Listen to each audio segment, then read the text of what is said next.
আসসালামু আলাইকুম। আজকে আমাদের বিল্ডিংয়ে চোর ঢুকছিল দুপুরবেলা এই গরুটা চুরি করার জন্য। তা হচ্ছে যারা পার্সেল দেয় তারা পার্সেলের নাম করে এসে এই গরুটা চুরি করছিল।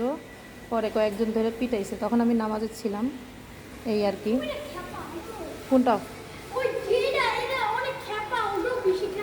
ঠিক আছে, জানি না এই গরুটা আমাদের বিল্ডিংয়ে কার হবে, কিন্তু চুরি করতে আসলে অনেক চিল্লাচিল্লি হাউকাউ করছে। এখন ভিডিও করার উদ্দেশ্য একটাই, ঈদের আগে কেউ যদি পার্সেল দেয় ভিতরে, আপনারা গেটের ভিতরে ঢুকতে দিয়েন না, গেটের বাইরে থেকে পার্সেলটা রিসিভ করেন, তাহলে আর এটা হবে না।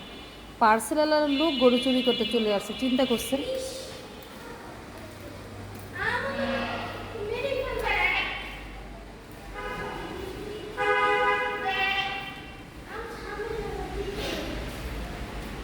বাসার ভিতরে চোর ঢুকছে, কত বড় সাহস!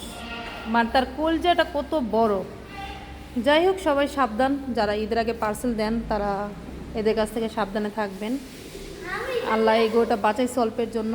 দারোয়ান দেখে ফেলছে, দুপুর টাইম সবাই একটু ব্যস্ত ছিল, তখন এই টাইমে এই কাজগুলো করছে আর কি।